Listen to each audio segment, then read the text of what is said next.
Assalamualaikum warahmatullahi wabarakatuh. Welcome to my channel. Sahabat semua, apa yang terlintas dalam benakmu ketika mendengar nama malaikat Israel disebut?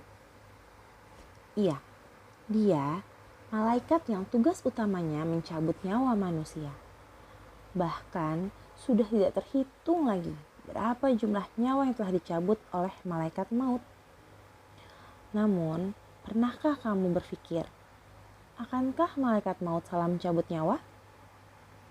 Yuk kita simak ulasannya. Jangan lupa dukungannya untuk like, comment, share, dan subscribe channel ini agar terus berkembang. Malaikat Israel bertugas mencabut nyawa manusia sesuai waktu yang telah ditentukan. Malaikat maut ini ternyata punya cara yang berbeda-beda saat mencabut nyawa manusia. Semua itu bergantung baik buruknya amalan seseorang.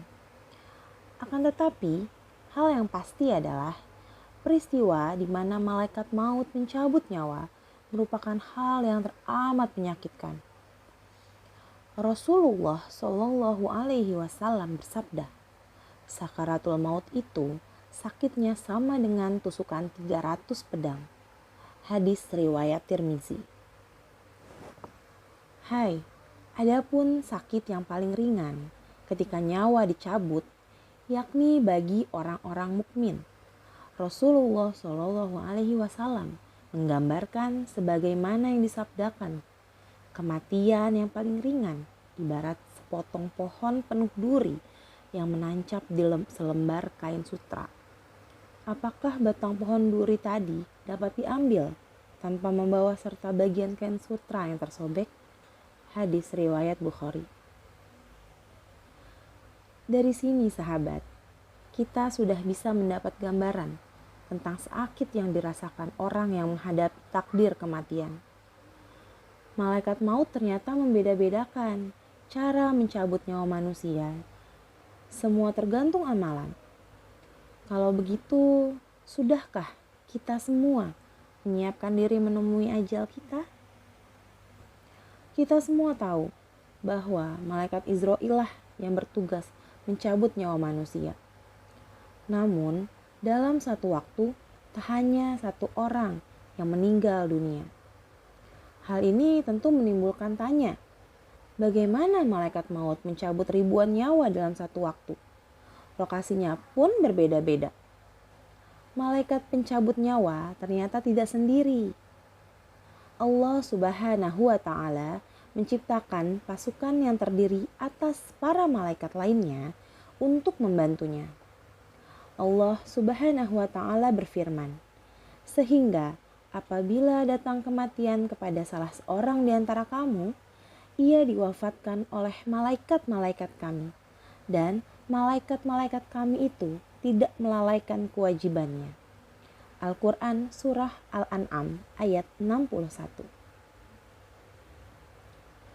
Mungkin saja sempat terfikir dalam benak kita semua, akankah malaikat maut pernah salah mencabut nyawa?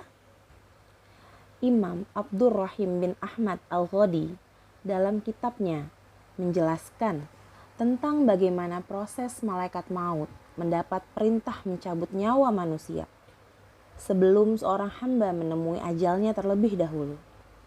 Allah Subhanahu wa Ta'ala bertitah kepada malaikat maut, sekarang tiba waktunya hamba itu kembali. Ambillah ruh si fulan, seru Tuhan pada malaikat maut. Maka datanglah malaikat maut dari arah mulutnya. Lalu keluarlah zikir dari mulut hamba itu. Seraya berkata, tak ada jalan bagimu dari arah ini. Telah lama lisan ini berzikir kepada Tuhanku. Malaikat mencoba mencabut roh itu dari arah tangannya. Lalu keluarlah sedekah. Seraya berkata, tidak ada jalan bagimu untuk mencabut nyawa. Sesungguhnya hamba ini telah menggunakan untuk bersedekah banyak dan menggunakan aku untuk mengusap tangan dan kepala anak yatim.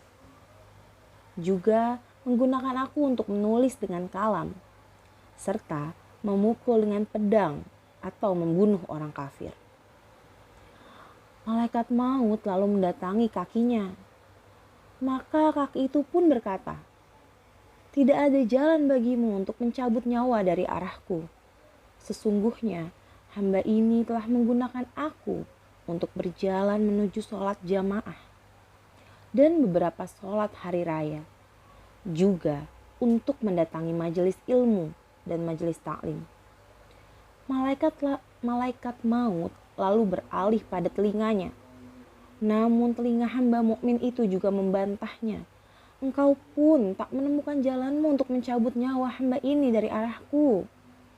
Karena sesungguhnya aku untuk mendengarkan bacaan Al-Quran, azan, zikir, serta ilmu-ilmu Tuhanku yang disampaikan oleh para ulama." Kemudian malaikat maut mendatangi mata hamba itu. Kemudian mata hamba itu pun sama seperti anggota-anggota yang lainnya, dengan berkata, "Tidak ada jalan untukmu dari arah kami. Sesungguhnya hamba ini menggunakan untuk melihat orang tuanya, serta untuk melihat wajah orang-orang yang soleh." Peristiwa ini kemudian membuat malaikat merasa, akankah sebenarnya malaikat maut salah mencabut nyawa? Akhirnya malaikat pergi menghadap Allah Subhanahu wa Ta'ala seraya berkata, "Ya Tuhanku, sesungguhnya hambamu setelah berkata demikian." Dan demikian Allah Subhanahu wa Ta'ala lalu berfirman, "Hai malaikat maut, gantungkanlah namaku di atas telapak tanganmu. Tampakkanlah namaku itu kepada hambaku hingga rohnya bisa melihatnya dan ia mau keluar." Malaikat maut pun menulis nama Allah Subhanahu wa Ta'ala di atas telapak tangan dan menampakkan nama itu kepada roh tersebut. Roh itu pun segera keluar memenuhi perintah malaikat maut. Dengan demikian, cerita ini selesai. Semoga dapat menginspirasi kita untuk senantiasa berbuat baik agar kelak mendapatkan kematian yang husnul khotimah. Amin, amin, ya rabbal alamin. Terima kasih. Jangan lupa untuk share video ini agar lebih bermanfaat untuk umat. Wassalamualaikum warahmatullahi wabarakatuh.